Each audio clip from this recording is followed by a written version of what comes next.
Karibu tena katika chaneli yetu ya Afya na Dr. Sam, chaneli ambayo inazungumzia matatizo mbalimbali, magonjwa mbalimbali katika jamii.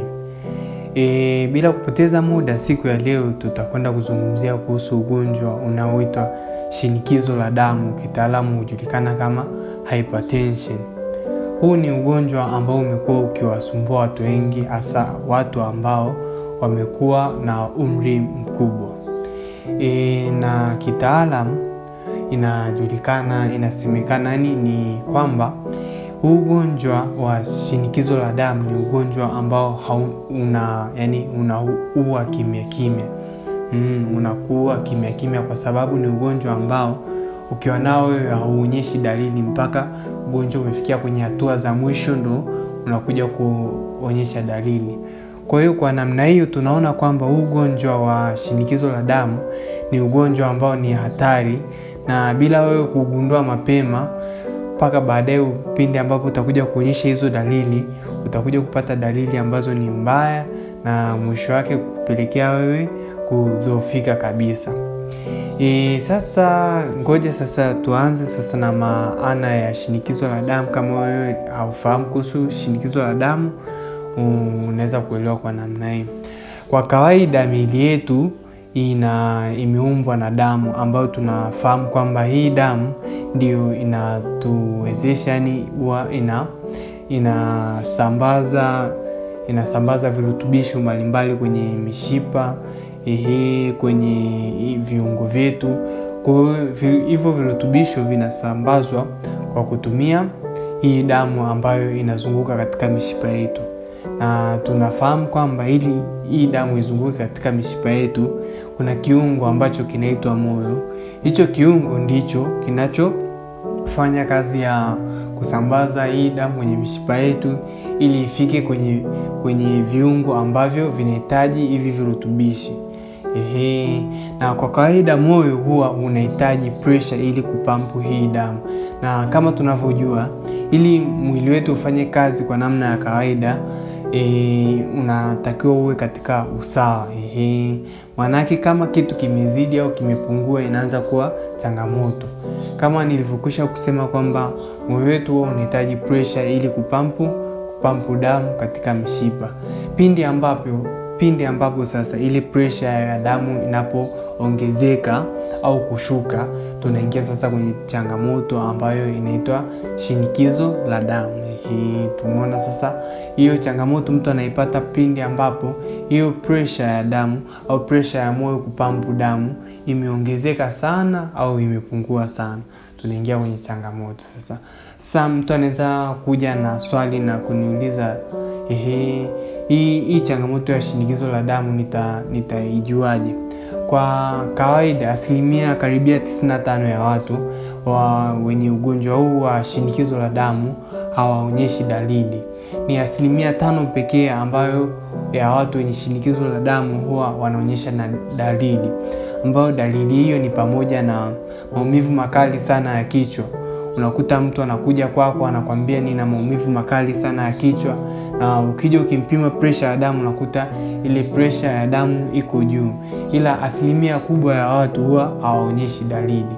Kwa maana hiyo unashauriwa wewe unafanya mara kwa mara uangalizi wa afya yako ili kujua ni namna gani afya yako inavyoendelea. Kwa sababu ukiwa na ugonjwa wa shinikizo la damu hauwezi kuonyesha dalili mpaka ugonjwa utakapofikia kwenye hatua za hatari. Ndo utaanza kuonyesha dalili. Sasa utafahamuje kwamba una hili shinikizo la damu? Ni kwa kufanya vipimo. Kuna kipimo ambacho unakifanya ili kugundua kwamba una shinikizo la damu. Kama nilivyokwisha kusema, moyo wetu huwa unapampu damu. Na ukipampu damu huwa tunasema unasinyaa. Ukisinyaa tunasema unapeleka damu sehemu mbalimbali katika mwili, na hivyo kitaalamu tunasema ni systolic pressure. Maana yake ni pressure ya juu, systolic pressure. Maana yake moyo hapo umesinyaa na kupeleka damu sehemu tofauti katika mwili. Na pia ili moyo wetu uweze kukusanya damu unatakiwa wanasema kutanuka. Moyo wetu unatanuka ili kukusanya damu na kuipeleka katika mapafu. Hiyo tunaita diastolic pressure. Kwa tumeona kwamba kuna systolic na diastolic pressure, ambavyo hayo ndo maneno ambayo huwa yanakuwa katika vipimo vyetu hivi vya pressure. Na kwa kawaida hizi systolic na diastolic pressure, watafiti wamefanya utafiti, wanasayansi wamefanya utafiti na kuweka viwango maalum kwamba hiyo systolic pressure inatakiwa iwe kwenye kiwango fulani mpaka kiwango fulani ili tuseme pressure yako ni ya kawaida, pamoja na hiyo diastolic pressure iwe kwenye kiwango fulani mpaka fulani ili tuseme una pressure ya kawaida.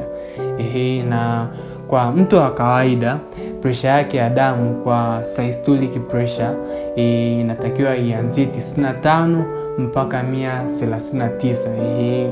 Kwa systolic pressure inatakiwa iwe kuanzia 95 mpaka 139, na diastolic pressure inatakiwa ianzie 65 mpaka 75. Ingawaje kuna mgawanyiko wa kisayansi zaidi au kiutaalamu zaidi, ila kwa sisi watu wa kawaida tunapaswa kujua tu hivyo, ili pressure yako ya kawaida, ili tuseme pressure yako ni ya kawaida kwenye kipimo, ndo hivyo inavyotakiwa kusoma.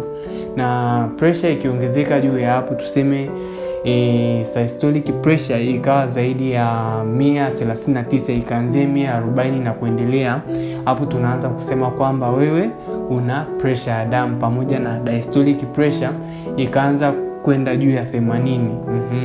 Tunaanza kusema wewe sasa una hiyo shinikizo la damu. Kwa hiyo hapa tumekwisha kuangalia kwamba kwenye dalili za huu ugonjwa wa shinikizo la damu ni asilimia za watu wachache huwa wanaonyesha dalili.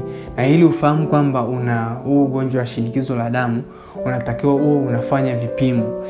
Na kipimo nimekwisha kukielezea hapo na namna ya kutafsiri hicho kipimo. Sasa twende kwenye sababu ambazo